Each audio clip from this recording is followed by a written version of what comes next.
পদানিউজ24.com-এর রাত 10:30টার বিশেষ bulletin flash news. সাথে আছি আমি তাসনিয়া খানম। facebook.com/পদানিউজ24 পেজ ফলো করে আমাদের সাথেই থাকুন। স্থানীয় সরকার পল্লী উন্নয়ন ও সমবায় মন্ত্রী তাজুল ইসলাম বলেছেন, দেশে দুর্নীতির পরিমাণ আগের চেয়ে যথেষ্ট কমেছে। দুর্নীতিকে প্রশ্রয় না দেওয়ার লক্ষ্য নিয়ে কাজ করতে হবে।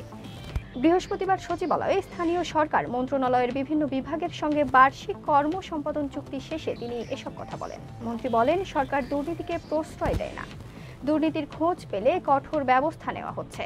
দুর্নীতিকে বরদাস্ত না করার অঙ্গীকার করে তিনি বলেন, দুর্নীতি উন্নয়ন বাধাগ্রস্ত করে। চাকরি অবস্থায়ও অনেক কর্মকর্তার বিরুদ্ধে দুর্নীতির জন্য ব্যবস্থা নেওয়া হয়। সাদিক এগ্রোর বিরুদ্ধে এতদিন পর অভিযান কেন, এমন প্রশ্নের জবাবে মন্ত্রী বলেন, যখন যেটা নজরে আসে তখন সে ব্যাপারে ব্যবস্থা নেওয়া হয়। সব কাজ তো সরকার একদিনে করতে পারে না। মালদ্বীপে পরিবেশ মন্ত্রীকে গ্রেফতার করেছে পুলিশ। কর্মকর্তারা বৃহস্পতিবার এমনটি জানান। দেশটির গণমাধ্যম বলছে, প্রেসিডেন্ট মোহাম্মদ মইচুর ওপর কালো জাদু প্রয়োগের অভিযোগ আনা হয়েছে তার বিরুদ্ধে। পরিবেশ, জলবায়ু পরিবর্তন ও জ্বালানি মন্ত্রী ফাতিমাত শামনাজ আলী সালিম 23 জুন গ্রেফতার হন। তার সঙ্গে আরও 2 জন গ্রেফতার হন। কর্মকর্তারা জানান, তাকে জিজ্ঞাসাবাদের জন্য 1 সপ্তাহের জন্য হেফাজতে রাখা হয়েছে। পুলিশ এ বিষয়ে তথ্য নিশ্চিত কিংবা অস্বীকার কোনোটিই করেননি। মালদ্বীপে দণ্ডবিধির অধীনে জাদুবিদ্যা কোনো ফৌজদারি অপরাধ নয়। তবে ইসলামিক আইন অনুযায়ী জাদুবিদ্যার 6 মাসের কারাদণ্ড হতে পারে। দ্বীপপুঞ্জটিতে লোকেরা ব্যাপকভাবে ঐতিহ্যবাহী আচার অনুষ্ঠান পালন করে থাকে। তাদের বিশ্বাস, এর মাধ্যমে তারা অনুগ্রহ পেতে পারে এবং বিরোধী পক্ষকে অভিশাপ দিতে পারে। ঈদে মুক্তি পেয়েছে ঢাকায় চলচ্চিত্রের সুপারস্টার শাকিব খানের তুফান সিনেমা। রায়হান রাফি নির্মিত সিনেমাটির মুক্তির পরই প্রেক্ষাগৃহে ঝড় তুলেছে। একের পর এক রেকর্ড গড়েছে, ভেঙেছে। রাফি জানিয়েছেন, তুফানের পরবর্তী কিস্তি আসছে। তুফানের সিকুয়েল আসবে আগামী বছরের মাঝামাঝিতে এবং সেটা যে কোনো একটি ঈদকে কেন্দ্র করে। দেশে এখন তো প্রচণ্ড গরম, আবার সবকিছু মিলিয়ে মানুষের অনেক দুঃখ, কষ্ট, দুর্ঘটনা যাচ্ছে। তাই একটু আনন্দ দিতে চান মানুষকে। ইতিমধ্যেই দেশের গণ্ডি পেরিয়ে বিদেশেও মুক্তি পাচ্ছে তুফান সিনেমা। শুক্রবার একযোগে ছবিটি মুক্তি পাবে America, Australia, Canada, England, Belgium, Sweden, France এবং জার্মানিতে।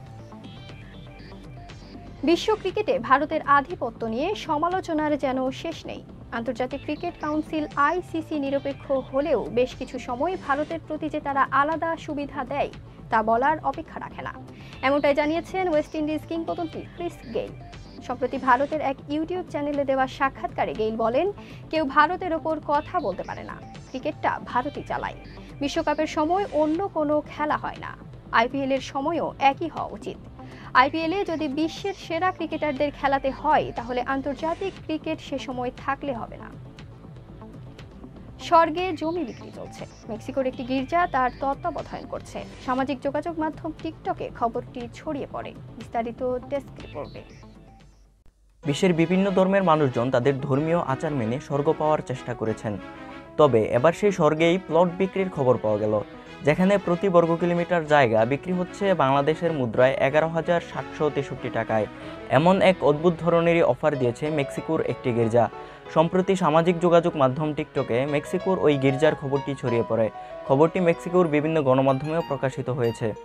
মেক্সিকোর গির্জাটি স্বর্গে প্লট দেওয়ার প্রতিশ্রুতি দিয়ে জমির চুক্তির মাধ্যমে কোটি কোটি টাকা সংগ্রহ করছেন। তবে শেষ পর্যন্ত জানা গেছে, প্রতারক ধর্মপ্রচারকদের বিরুদ্ধে তাদের এ প্রচার। এই গির্জার পেজগুলো সামাজিক যোগাযোগ মাধ্যমে বেশ জনপ্রিয়। গির্জাটির পক্ষ থেকে বলা হয়েছে, স্বর্গে প্রতি বর্গ কিলোমিটার জমি পাওয়া যাচ্ছে $100। একজন ক্রেতা আমেরিকান এক্সপ্রেস, অ্যাপল পে সহ বিভিন্নভাবে লেনদেন করতে পারবেন। মেক্সিকোর বিভিন্ন গণমাধ্যমের প্রতিবেদনে বলা হয়, ওই গির্জার যাজক 2017 সালে ঈশ্বরের সঙ্গে কথা বলেছেন। তিনি তাকে জমি বিক্রির নির্দেশ দিয়েছেন। এই খবরটি সামাজিক যোগাযোগ মাধ্যমে শেয়ার করে সামাজিক যোগাযোগ মাধ্যমে এক ব্যবহারকারী লেখেন, তিনি আশা করেন একজন যাজক তার কাছে স্বর্গে কিছু জমি বিক্রি করার চেষ্টা করবেন। আরেকজন লেখেন, তার জানা দরকার কে কে কিনছে, তিনি আরও কম দামে স্বর্গে জমি বিক্রি করছেন। শাহপরান, পদ্মা নিউজ। গুরুত্বপূর্ণ সব সংবাদ জানতে পদানিউজ24.com-এর বিশেষ বুলেটিন ফ্ল্যাশ নিউজ দেখবেন প্রতিদিন সন্ধ্যা 6:30, রাত 8:30 ও রাত 10:30টায়। ফ্ল্যাশ নিউজ দেখতে ফেসবুকে আমাদের ফলো করুন facebook.com/পদানিউজ24 আর ইউটিউবে সাবস্ক্রাইব করুন youtube.com/পদানিউজ24 চ্যানেলটি। নিয়মিত দেশ বিদেশের আপডেট সব সংবাদ জানতে ভিজিট করুন মাল্টিমিডিয়া নিউজ পোর্টাল padanews24.com। পরবর্তী ফ্ল্যাশ নিউজ দেখার আমন্ত্রণ জানিয়ে বিদায় নিচ্ছি আমি তাসমিয়া খানম। ভালো থাকুন, সুস্থ থাকুন।